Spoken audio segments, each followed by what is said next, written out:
farmacología y doctora en investigación psicológica. Entonces, el tema que nos va a hablar hoy, pues algo que pues ha sido un boom y es uno de los temas importantes en situaciones de salud. Para poder atender a una persona, pues hay que estar bien, ¿no? Entonces, le agradecemos, maestro, y pues le cedemos la palabra. Buenos días, muchas gracias. Ah, Bueno, pues muchísimas gracias por esta invitación. Oscar y yo nos estamos conociendo en estos días. Pues muchas gracias por su confianza y vamos a manejar un tema. Voy a compartir las imágenes para que quede más fácil. Creo que ya la pueden ver, ¿verdad? Eh, ¿Sí? ¿Sí la Sí, ven? sí se ve, perfecto. A ver si pueden ponerla en amplia. Ok. Bueno, yo intitulé esta presentación como la relación de los trabajadores de la salud y problemas de salud mental. No le puse enfermedades porque significaría como que encasillarnos más en cosas específicas. Y van a ver que hay mucho más amplitud de miras cuando lo ve uno desde el punto de vista de problemas, ¿no? Bien. eh, Hay que empezar por una situación que paradójica, inesperada, ¿no? En los últimos 100 años, la esperanza de vida de la población del mundo en general, aún en los países en condiciones difíciles de pobreza y demás, o de desigualdad como el nuestro, ha crecido mucho esa esperanza de vida. Eran de menos de 35, 40 años hace 100 años y ahorita estamos alrededor de 75, ¿no? Pero resulta que los trabajadores de la salud están más infelices, ¿no? Entonces esa situación extraña nos debería llamar la atención. Yo abordé este tema en un artículo que pueden ustedes revisar en la Revista Mexicana de Medicina Familiar en 2018 y lo intitulé La infelicidad de los médicos para incluir inconformidades, no solamente grandes problemas como la depresión y demás, sino un conjunto de situaciones que nos llevarían a reconocer que los seres humanos pues tenemos un amplio espacio, digamos, de mental donde a lo mejor nuestra vida no es como la que queremos, ¿no? Entonces, este es un fenómeno, desde luego, complejo. Complejo quiere decir interrelacionado con muchas cosas y además es un proceso cambiante, ¿no? Conforme, si lo vemos hace 20 años era diferente a hoy y muy probablemente será diferente en el futuro. Bueno, ahí está el artículo para que si quieran resolverlo. Pero miren, les voy a dar algunos datos. Los médicos sufren de altos niveles de depresión en todo el mundo. Eso es bien conocido. Tal vez lo que no se sepa es que tenemos el doble de depresión que la población general, lo cual nos indica algo interesante, ¿no? No nos da una solución, pero nos dice, a ver, ¿qué ocurre? Los encargados principales, digamos, no espero que se vea que los médicos somos los únicos, desde luego, pero el personal de salud en general no está tan estudiado específicamente como los médicos. Entonces, los médicos sí, con un nivel de depresión al doble de la población.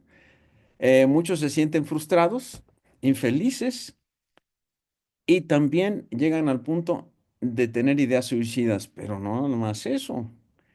En los Estados Unidos, datos recientes, ustedes pueden ver por ahí el enlace que está al final de la diapositiva. Se suicidan en los Estados Unidos alrededor de 400 médicos al año, más de uno al día, y sigue siendo la tasa doble de la población. Yo le voy a pasar esta presentación al doctor Oscar para que quede disponible y ustedes puedan analizarla con más calma. Bueno, esta infelicidad médica, que es parte del problema de la salud, yo lo voy a dividir en tres factores, ¿no? Puede ser manejada de otras maneras, pero decidí hacerlo así. Hay factores, digamos, o situaciones del médico, factores de la educación que el médico recibe y factores del sistema de salud, ¿verdad? Hay cuestiones sociales, pero no vamos a ir tan lejos. Factores del médico. Bueno, uno de los grandes problemas, y yo como profesor que tuve oportunidad en varias escuelas de medicina, una privada de red nacional, y en el TEC de Monterrey y en la Universidad de Guadalajara, pude darme cuenta que hay estudiantes que no quieren ser médicos y eso es dramático, ¿no? Eh, Rosenstein habla de que la personalidad del médico es egocéntrica, individualista, y Nigel establece una frase, bueno, encuentra una frase en las entrevistas que dicen, trabajamos juntos, pero solos. En realidad, a esto, bueno, tendríamos que hablar de Bertrand Russell y demás, que habla de que inducir la competencia ha llegado a la destrucción de las redes humanas, ¿no? Entonces, trabajar juntos, pero solos, y no solo solos, sino frecuentemente confrontados. Los internistas, no sé qué, los cirujanos son unos trogloditas, bla, bla, bla, bla, bla. Es una cosa impresionante lo que cualquier antropólogo puede encontrar al interior de los hospitales, ¿no? Bueno, hay otro problema muy importante que es cuando entras a la escuela de medicina y ya tienes una baja capacidad empática. Yo he investigado sobre esos temas. ah, pues el asunto se pone difícil porque la empatía es una de las cualidades más difíciles de nutrir en la escuela de medicina. Esto se sabe desde los años 80 y 60. El peor problema es que ni siquiera se hace algo por nutrir a los que tienen un nivel adecuado de empatía al entrar. Bien, vamos a hacer aquí una secuencita, ¿no? Eh, entonces, de factores de la educación médica. Bueno, ¿por qué es tan importante esto? Uno, porque necesariamente el contacto que va a tener el estudiante y el médico, el residente y demás, y toda la vida del médico, es un constante contacto, una cercanía con el dolor humano y la muerte. Y si no se entrena para eso, pues está complicado, ¿no? Es como si fuéramos a exponernos a la radiación, pero no tenemos educación sobre cómo cuidarnos no llevarnos la radiación a la casa, ¿no? Bueno, lo que se ha hecho hasta ahora, de sentido común, es que los profesores viejos les llegan a decir a los jóvenes que no te involucres, suprime tus emociones, ¿sí? No te metas. Y frecuentemente estos médicos en formación observan antimodelos de conducta de sus tutores. Si me preguntan, tengo algunos ejemplos dramáticos que he encontrado en mis investigaciones. Ah, y bueno, no hay un espacio en el currículo de la escuela de medicina ni en la formación de los residentes para que el estudiante explore, primero, conozca, exprese y pueda educar sus emociones, ¿no? Esto es parte de mi tesis doctoral, que luego algún día puedo platicarles, ¿no? Bueno, la educación médica tiene otro gran problema de carácter epistemológico, es decir, de creencia de cuál es el conocimiento. Solo le da valor al lado objetivo, a lo que se puede medir, a lo que es tangible, a lo que es numérico, etcétera, ¿no? De los aspectos de la relación médico-paciente. Entonces, publicamos todo el tiempo, dimos 55 millones de consultas en esta semana o no sé qué, ¿no? Hicimos 1.200 operaciones por segundo, en fin, ¿no? Bueno, el lado objetivo. Entonces, se enseña al estudiante el desapego afectivo, desconexión emocional, y crea el síndrome conocido como emociones atrofiadas o stunted emotions, emociones atrofiadas, estancadas, no sé cómo lo quieran traducir. Y el grave problema de la alexitimia. Ay, aquí entramos ya en una situación. ¿Quieren saber con qué médico van a tener problemas severos? Es con aquel que es incapaz de sentir sus emociones propias y por lo tanto menos va a sentir las emociones de los pacientes. Entonces, yo ven quejas y demandas y demás, y el médico dice, bueno, pero ¿por qué? Todo estuvo bien, yo no sentí ningún problema. Bien, la educación médica entonces abate la empatía de los estudiantes y los egresa incapaces para relacionarse adecuadamente con sus pacientes. Esto no crean que es idea mía, lo dijo Francis Peabody, un gran clínico, hace 100 años. Eh, bueno, el desapego afectivo, o en inglés detached concern, ah, lo interpreta el paciente como indiferencia. No le importa al médico. Yo no soy nada para él. El médico lo hace porque es un mecanismo de protección, lo que le enseñaron. eh, no puede ser otra cosa. Eh, este desapego también, por otro lado, produce lo que ya dijimos, ¿no? Las emociones atrofiadas. Y el resultado en investigaciones, sobre todo en pacientes que tienen trastornos que podríamos mal llamar psicosomáticos, que es otro tema que si quieren podríamos a profundizar. Yo he hecho algo sobre eso desde hace un tiempo. El resultado es que se eleva la ansiedad, el dolor físico y emocional de los pacientes y la insatisfacción de los médicos. Entonces, como ven ustedes, de los factores personales que hemos visto hasta ahora y de los factores de educativos, pues se confabulan para llevar adelante los ingredientes de una crisis, ¿no? Y ahora tenemos los factores del sistema de salud. Uno de los problemas reconocidos en el mundo después de la explosión de la ah, atención médica basada en evidencia, AMBE, que es como lo denominan ahora, es que erosionó la autonomía de la toma de decisiones. Eh, Sin embargo, es reconocido y tengo muchísimos autores que podría enseñarles. Publicamos un capítulo en la Universidad en un libro de la Universidad Complutense de Madrid sobre este tema.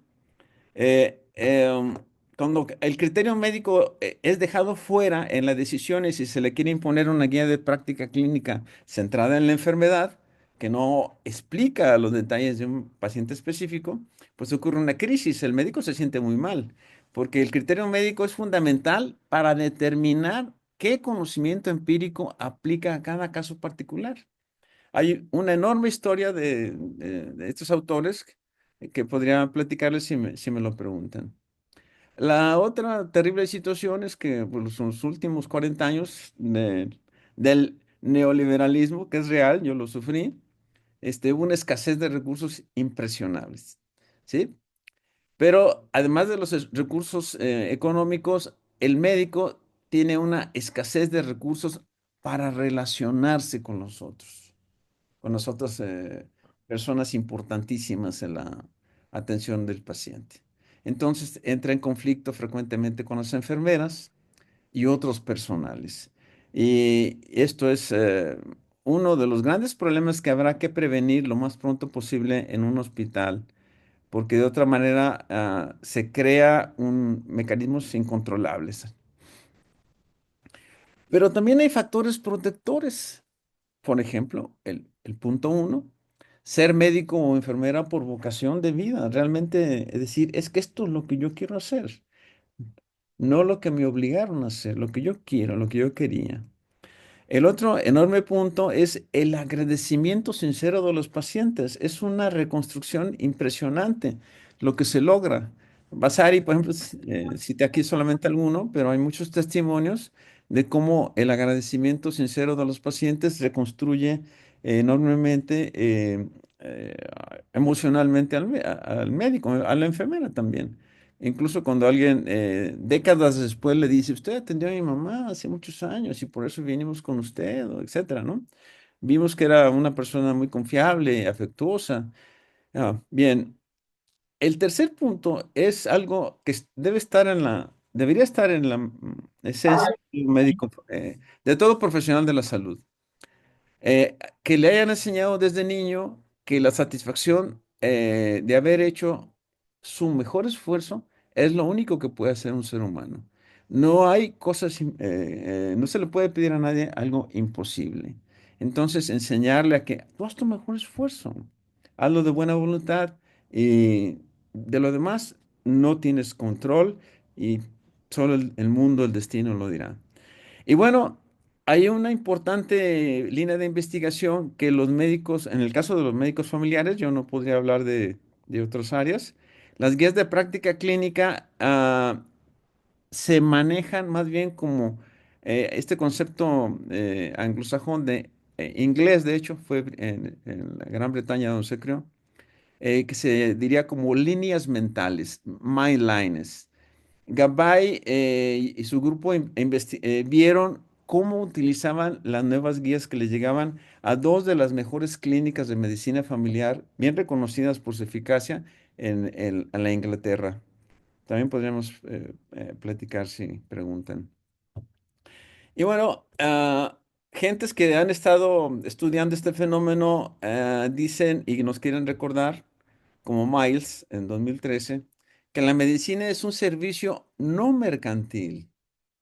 Cuando entonces los criterios de mercado entran en la medicina, tenemos una primera distorsión importante. Digan lo que digan los defendedores del mercado libre, la salud, considerada como un derecho fundamental de la humanidad, debe estar garantizada por el Estado. No quiere decir que se prohíba lo mercantil de ninguna manera, pero que no se le deje el espacio al mercado como tal, ¿sí? Porque esto es un servicio al que sufre, al que necesita cuidados, a quien busca ayuda y comparte con su clínico la intimidad de su cuerpo, sus emociones y su espíritu, ¿sí? Recordemos, como dice también Miles, que la medicina tiene un imperativo: cuidar, confortar y consolar. Es decir, unir el conocimiento a través de la ciencia y demás, la técnica con la sabiduría conocida pues aristotélicamente como fronesis, ¿no? Entonces, cuando nosotros violamos la privacidad, la confidencialidad y comentamos incluso abiertamente la situación que está viviendo un paciente, rompemos brutalmente con esto, con nuestra propia ética, pero también con los propios resultados en salud. Y bueno, lo que yo he hecho para terminar, más o menos ir perfilando al fin de esta plática, es que yo me propuse la educación de emociones y sentimientos de médicos y personal de salud, ¿no? Estudiantes sobre todo. Aprender a desarrollar ecuanimidad compasiva, junto con algo que es fundamental en la medicina académica, llamado método clínico centrado en el paciente, que también es una cosa larga de platicar. Y otro medio muy importante son los grupos que Michael Balint estableció en los años 50 y 60, espacios formales donde se reúnen un grupo de profesionales, casi siempre de una sola área, ah, médicos o enfermeras, o a veces pueden ser mixtos, pero es muy complicado hacerlo así, donde la gente puede hablar qué siente, cómo lo siente, hay una confidencialidad absoluta y estos grupos se ha demostrado que en el transcurso de 1 o 2 años, por lo menos, de seguimiento, cambian enormemente la perspectiva de los participantes, modifican su personalidad y les hace entender mucho mejor lo que hacen con los pacientes. Y bueno, una última cosa es que yo estoy proponiendo desde hace buen rato que se rescate la teoría de la falla básica de Balint, que él planteó que en los seres humanos, se los voy a explicar en esta sola imagen, los humanos tenemos una falla básica ocurrida en nuestro desarrollo temprano. Es una falla biológica, psicológica o social. Puede ser desde una anomalía congénita hasta cualquier maltrato, carencia en el transcurso de la vida, desde el nacimiento hasta los aproximadamente 10, 12 años. Eh, Ahí se establece una diferencia, una falla, digamos, o faltante entre nuestras necesidades y las que el medio nos provee. Padres demasiado atentos o descuidados, o incluso crueles, ¿no? Esto nos predispone a que agentes externos de carácter biológico, sea una infección, sea el virus reciente que hemos sufrido como epidemia, o un factor psicológico, crisis, rupturas, o sociales, ¿no? El desempleo, etcétera, ¿no? Esto llevaría entonces a la presentación de la enfermedad clínica que vemos todos los días, que puede ser la diabetes o cualquier otra cosa, y que en realidad en esta visión, son una expresión de la falla básica no resuelta. Y bueno, el médico es un humano que como tal también tenemos este tipo de deficiencia estructural y deberíamos de buscar encontrar nuestra falla básica lo más pronto posible y no estar así como con esta caricatura de zombies, ¿no? Andar por el mundo sin saber que tenemos una falla. ¿Y por qué se los digo? Porque miren, aquí este esquema es solamente para ilustrar circunstancias que todo el mundo conoce. Hay médicos o personal que no puede tolerar a un paciente enfurecido. Él choca yo llegué a ver un compañero golpear a un paciente, dramático. Hay otros que no toleran ver a una persona llorando, otros que jamás van a aceptar a una persona que se autodestruye, el alcohol, etcétera, drogas. Ah, ah, Hay otras personas que no van a aceptar de ninguna manera los grandes problemas de personalidad que hacen despreciar el propio cuerpo, ¿no? Que es una epidemia moderna. Pero muchos de del personal no se da cuenta que hay pacientes que nos seducen, nos manipulan, entre otras cosas.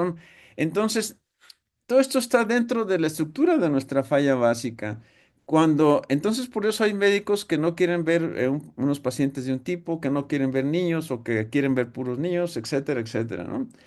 Esta situación de no estar preparados es uno de los elementos muy importantes que el sistema como tal, aun cuando tenga todos los satisfactores, todo el equipo, toda la estructura, no puede resolver porque este problema está al interior de cada uno de nosotros y el sistema educativo no lo atiende. Y miren, les voy a poner este pequeño video. Es muy corto y oculté la cara de la participante. Corrió mucho tiempo en las redes sociales hace muchos años.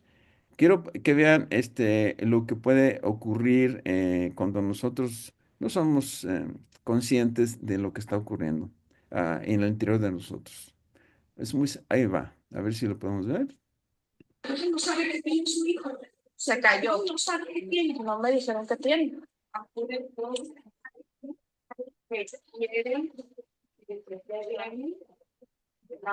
No, no quiero que me llenen la hoja, quiero que lo revisen.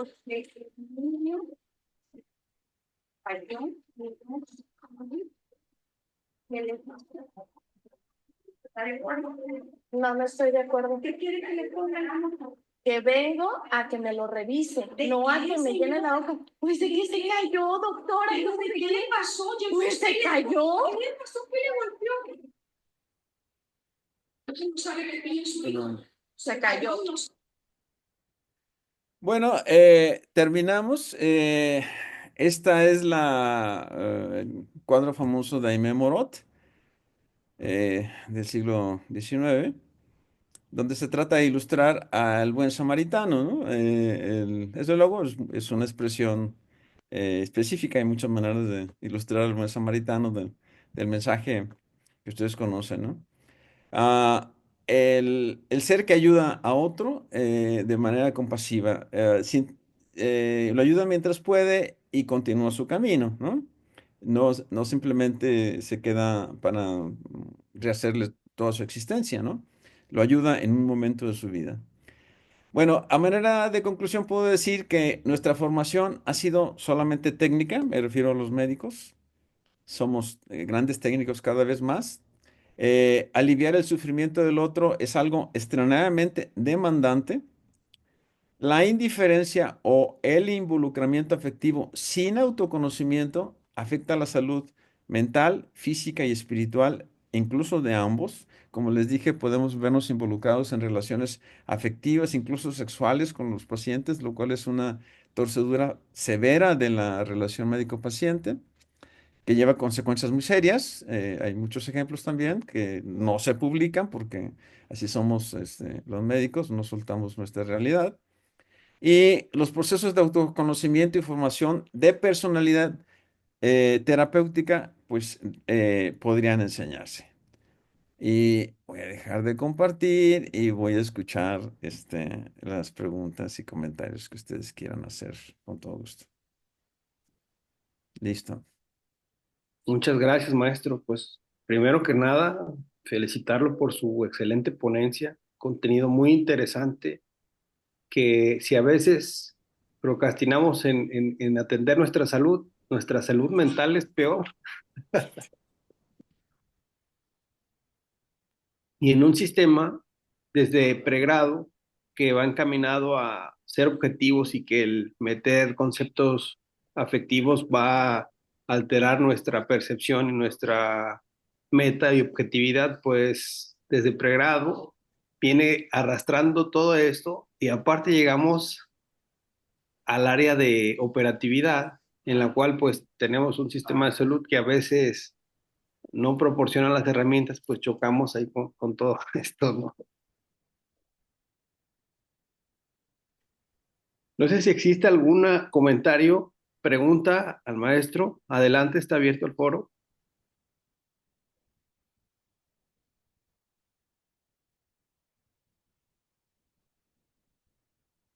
Adelante, los escucho. Sí, química, Laura. Hola, muy buenas tardes. Soy la química Laura. Trabajo actualmente en el Valentín y formo parte del proyecto de este gran hospital. Doctor, excelente ponencia antes que nada y le agradezco que comparta sus conocimientos. Con base a mi trabajo, que trabajo en el Valentín en fines de semana, yo veo mucho en los residentes e internos que les hace mucha falta la humanidad para el paciente. Creo que se están capacitando de manera como robot. O sea, dejamos mucho al lado la humanidad del paciente. Entonces, yo muchas veces que cometen iatrogenias o me llevan muestras mal rotuladas o así, siempre les digo, imagínense que esos análisis sean de sus papás y sus mamás. O sea, ¿tú harías eso? Y a veces es tanto el estrés que se maneja con ellos que ya lo hacen automatizado sin pensar las consecuencias que conlleva esa gran responsabilidad. También es demasiado la carga que tienen, ¿verdad? Para todo el volumen de pacientes que se tienen. Entonces, yo pienso, no sé usted que es el experto en esta área, que desde la formación de estudiantes se les tiene que inculcar ese humanismo a las personas y que no solo compete la responsabilidad únicamente en el médico, legalmente no. Por ejemplo, legalmente en mi trabajo, tanto en farmacia, central de mezclas y laboratorio y banco de sangre, yo también voy al bote. A mí también me ejerce ese tipo de responsiva. Entonces, muchas veces el, el mostrarle a los trabajadores de la salud que somos un equipo no conlleva, a final de cuentas, la responsabilidad ahí únicamente en el médico. Entonces, mi pregunta va indicada que usted qué propone para ir cambiando esa nueva mentalidad de las nuevas generaciones. Cuando yo tengo oportunidad, hay médicos internos o residentes, que a veces me agradecen el trabajo y en lo que yo les puedo apoyar, a veces que batallan con muestras de pacientes, yo voy personalmente a apoyarlos.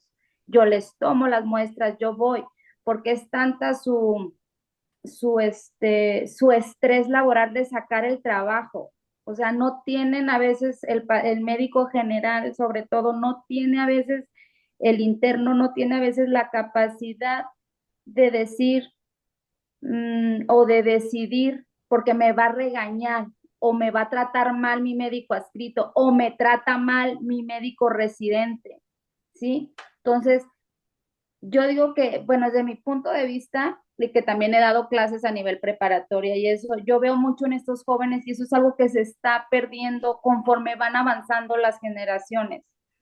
Y la capacitación y enseñanza para mí siempre ha sido un factor fundamental para todas las carreras, independientemente si es salud, abogacía, lo que sea. Entonces, usted, no sé si tenga en sus estudios como un manual, una práctica, algo que usted me pueda alentar o ver de qué manera se puede fomentar ese tipo de cosas con los trabajadores de salud en general.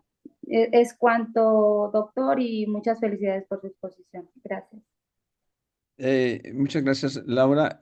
Desde luego que sí, sí tenemos. Hay muchísimo que pueda yo proponer y experiencias. Yo quisiera que continuaran los comentarios porque creo que tenemos poco tiempo. Está Noris, Abraham Pérez, doctora Cornejo y Luis Salazar. Si terminan todos, entonces yo podría hacer un comentario a lo mejor más global. ¿Qué les parece? Sí, doctor, estamos a la expectativa, lo que sea mejor. Adelante, doctora Noris. Hola, doctor. Buenos días. Muchas gracias, la verdad. Mm, yo sentí como varias pedradas, me tocaron. Entonces la pregunta es, ¿dónde puedo aprender sobre cuál es mi falla para trabajar en eso? Yo creo que solo puedo trabajar en mí y si yo cambio, cambia todo alrededor de mí. Cambiar a los demás primero implica cambiar yo. Segundo, ¿coachea usted? ¿Tiene consulta? ¿Puede ser mi coach? ¿Puede ser mi mentor? Se lo agradecería mucho. Nada más me deja sus datos, me pongo en contacto y punto. Gracias.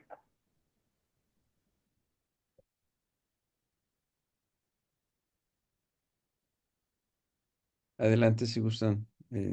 Yo contesto todo al final. Doctor Abraham. Sí.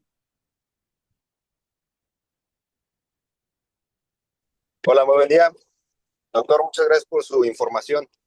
Eh, Nuevamente, pues, retomando el mismo comentario que hizo la química, sí, lamentablemente, a pesar de que nos formamos para tratar personas, tratar pacientes, muchas veces esa formación queda un poco de lado, ya que se nos, para la redundancia, se nos forja o se nos forma para tratar la enfermedad. Y son muchos los factores que nos hacen olvidarnos de que estamos ante una persona. Ujú. Simple hecho de que ni siquiera tengamos la,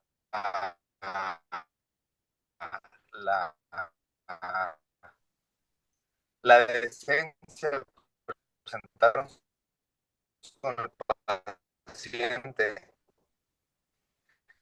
porque muchas veces estas personas llegan con desconocimiento, con miedo de no saber qué es lo que va a pasar con ellos, y es cuando empiezan a suscitarse todas estas situaciones de mala praxis, actuación con dolo, etcétera.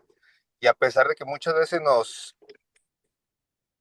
se nos dice, se nos repite que son personas con las que estamos tratando, pues lamentablemente no.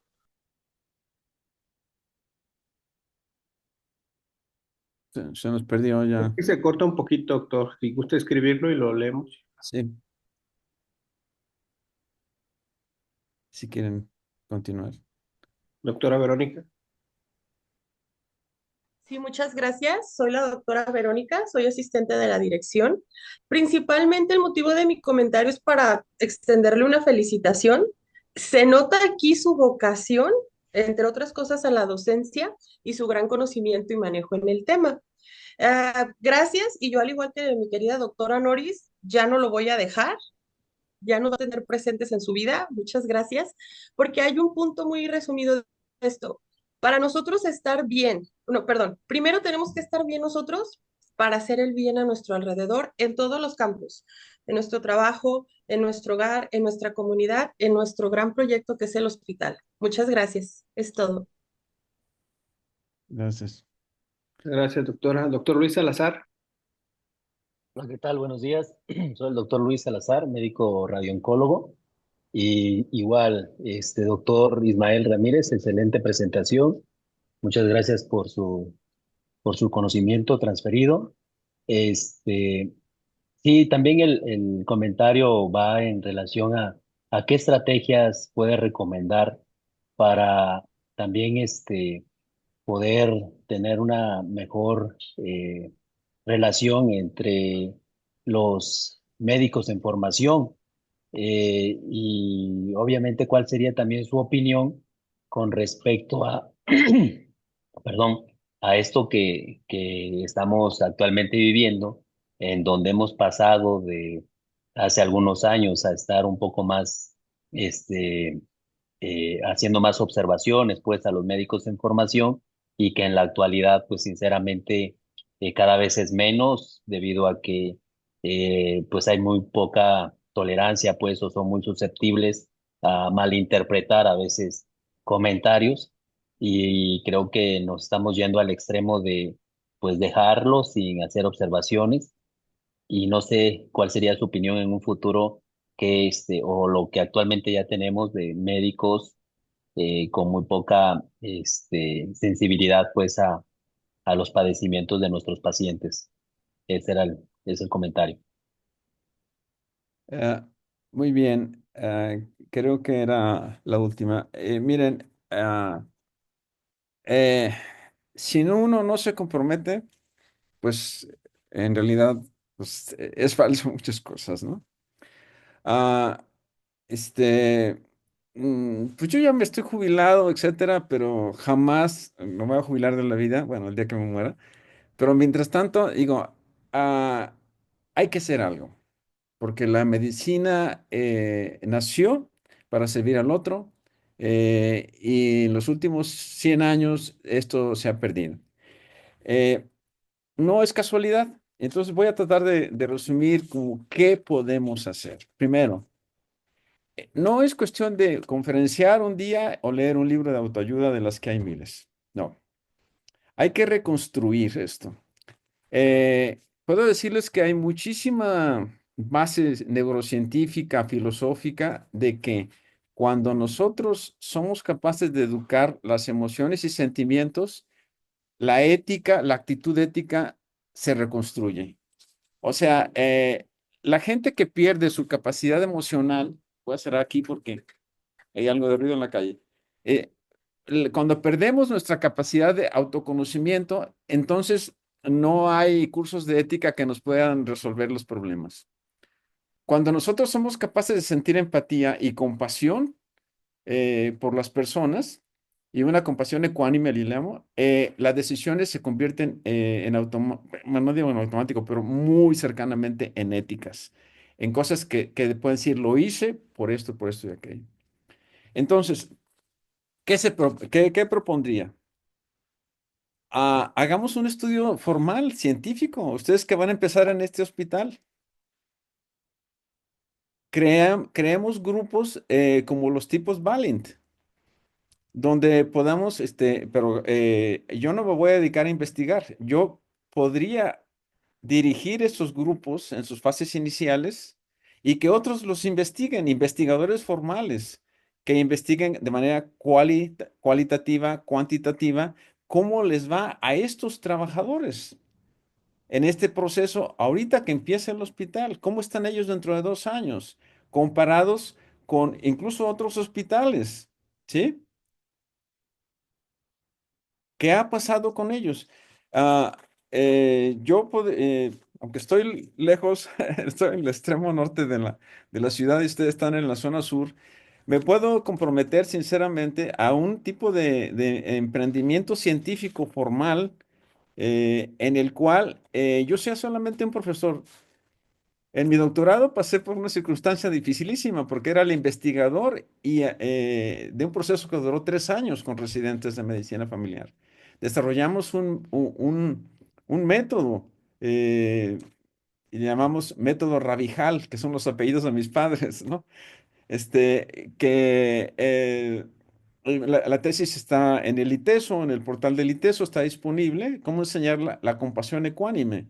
Tiene unas 250 referencias ahí participaron psicólogos sociales, antropólogos, doctores en educación, un médico, dos médicos también, gente muy reconocida y pasamos por todos los procesos doctorales en el ITESO, ¿no? Junto con la Universidad de Ibero. Y logramos demostrar que es posible en un grupo de residentes, pasaron 5 durante 3 años, a través de un proceso educativo específico para la residencia, pero podríamos hacer un esfuerzo para trabajadores que no son residentes. Ah, el doctor Luis Salazar mencionó el problema de las nuevas generaciones, que son en general bastante susceptibles. No puedes hablar o reconvenirlos porque aparecen una serie de cosas. Bueno, esto es justamente parte de las problemáticas que se presenta, porque si bien algunos tuvimos la oportunidad de estar en contacto con médicos viejos que nos fueron como nuestros tutores informales, en los años 90 para acá se ha perdido por completo. Entonces tenemos generaciones, sobre todo los nacidos después de los 90, en que muchas veces ni siquiera sus padres estaban presentes en su formación.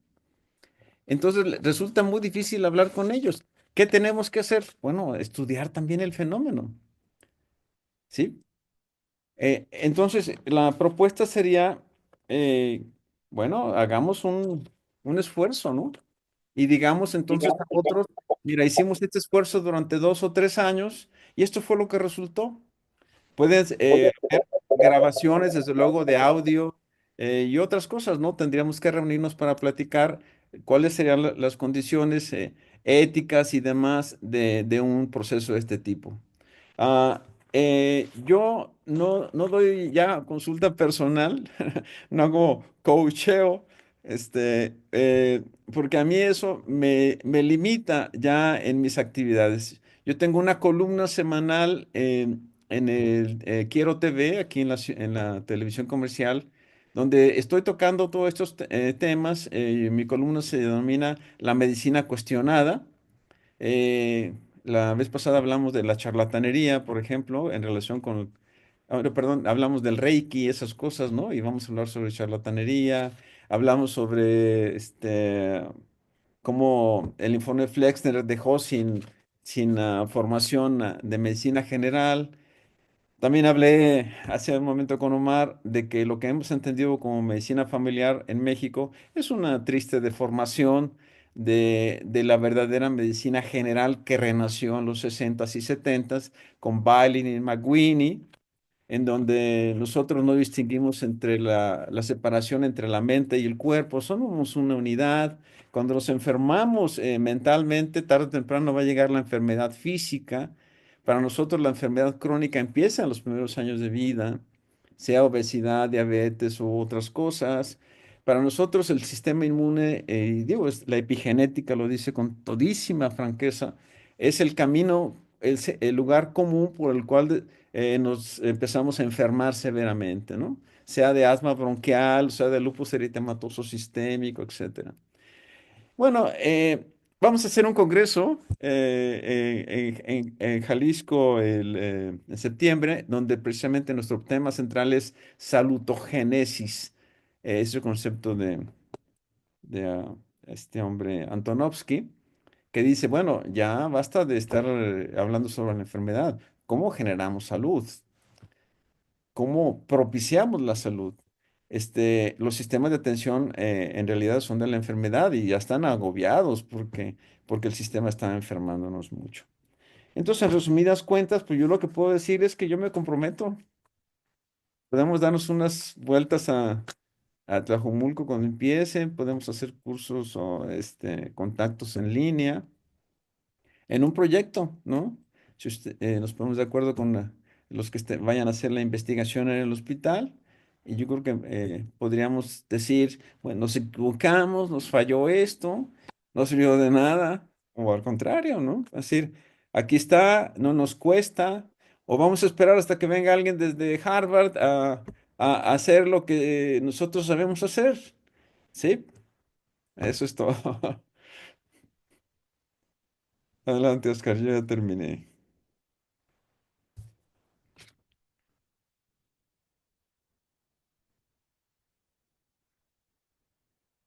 El micrófono está. Muchas gracias, maestro, agradeciendo su excelente participación y claro que le vamos a tomar la palabra.